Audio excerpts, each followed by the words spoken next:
ये जो सदन के भीतर अपनी जीत को जिस तरीके से प्रदर्शित कर रहे हैं वो संविधान की मूल भावना पर चोट कर रहे हैं। मैं इसीलिए उनको कह रहा हूँ कि ये बहुत कुछ अच्छा नहीं है और देश का संचालक कभी भी समाज में विघटन पैदा नहीं करता।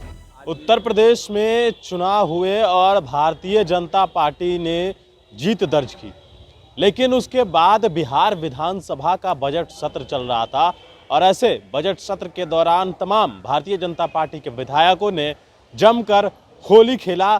सदन में जय श्री राम और हर हर महादेव के नारे लगाए, जिसको लेकर विपक्ष ने काफ़ी हंगामा भी किया, सवाल भी खड़ा किया। और अब आरजेडी के प्रदेश अध्यक्ष जगदानंद सिंह ने भी सवाल खड़ा कर दिया कि सदन जो है वो संविधान से चलता है। अगर कोई पार्टी जीतती है तो और जीत की उत्साह मनाने का अधिकार सबको है, लेकिन वो सदन के बाहर मनाया जाता है। सदन का जो काम है वो संविधान से चलता है। क्या कुछ कह रहे हैं जगदानंद सिंह, सुनिए उनके बयान। इस देश का संविधान कहता है और किसी देश में कोई भी दल संविधान से ऊपर नहीं है।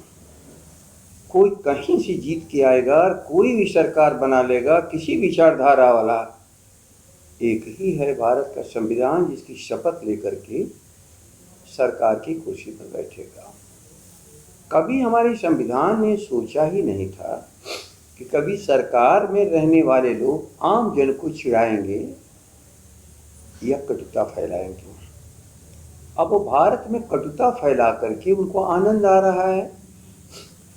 भारत की जनता यदि उनको हराना भी चाहती है तो इस कटुता के जंग में उनका सहयोग कहीं से मिल जा रहा है और वो जीत जा रहे हैं। इसलिए उन्होंने जो कुछ किया और जो कुछ कर रहे हैं, इसका परिणाम तो देश की आबादी को आज ही नहीं बल्कि भविष्य में भी भुगतना पड़ेगा। जिस जहर को लोग डाल रहे हैं समाज के भीतर, विकृति जो उनकी है उसको समाज का हथियार बना रहे हैं, उसका बहुत ही गलत दुष्परिणाम कल होगा। लोकतंत्र के लिए खतरा है क्या सर भारतीय जनता? हो सकती है, यह विषय कहाँ है। खतरा बन गए हैं लोग खुलेआम।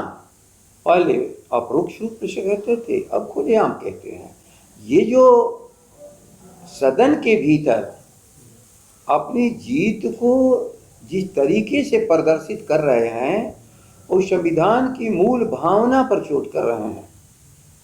मैं इसीलिए इनको कह रहा हूँ कि ये बहुत कुछ अच्छा नहीं है और देश का संचालक कभी भी समाज में विघटन पैदा नहीं करता। देश का संचालन आज़ादी के लड़ाई के मूल्यों से अलग अपने को यदि ले जाता है तो शायद इस भारत को जाने अनजाने फिर खतरे में डाल रहा है। ये अच्छा नहीं हो रहा है।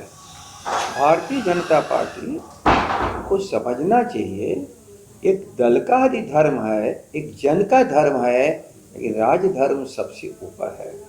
और राजधर्म की एक ही परिभाषा है कि उसकी छाया के तले सभी विश्राम करें, सभी आराम करें, सभी प्रगति करें, कोई भी किसी का नुकसान न हो। यदि संविधान के शब्दों और मूल भावना को लेकर के भारत चलेगा तो दुनिया का एक सशक्त भारत बनेगा, वरना फिर एक ऐसा भारत का निर्माण में मजबूत भारत नहीं बल्कि भीतर से खंडित भारत और एक वक्त पर पराजित भारत बन जाएगा। बीजेपी इस जीत को कह रही थी, अब ये ट्रेलर 2024 में जो है तमाम बम्पर ओपनिंग के तहत। आपका सवाल नहीं समझे? सवाल ये है सर, ट्रेलर बता रही है बीजेपी। सवाल ये है कि विधानसभा में आज जिस तरीके से चल रहा है विधानसभा बजट सत्र, और आज शुक्रवार है, शुक्रवार के दिन लोग नमाज पढ़ने जाते हैं, लेकिन सदन में इस बात को कहा गया, जो विधानसभा अध्यक्ष है उन सभी से पूछकर उन्होंने पूछा कि क्या जो नमाज पढ़ने जा रहे हैं उनका सवाल पहले लिया जाए। इस पर आपत्ति जताया गया और कहा गया कि ये गलत परंपरा शुरू हो रही है और इसको लेकर सदन में पूरा हिंदू मुस्लिम का नारा लग रहा है। मैं नहीं समझता हूँ ये भी कोई विषय है, सीधा सा बात है। मैं किसी भी पक्ष को यहाँ पर सामने नहीं रख रहा हूँ। सवालों को तो आगे पीछे कोई कर ही नहीं सकता। सवालों को आगे पीछे करने का यदि हमारे दल के लोगों ने भी किया है तो भूल करा, लेकिन इसको जिस रूप में विरोध हुआ वो विरोध भी भूल है। कि एक बात, सवालों में किसी दल का हक कुछ नहीं होता, किसी धर्म का कोई हक नहीं होता, किसी दल या पार्टी का शासन और विरोध का भी हक नहीं होता। वो हक होता है सदस्य का जो सवालों को उठाया है, और बाकायदे उसकी एक परंपरा है हमारी सदन की, उसके अनुसार प्रायोरिटी तय होती है।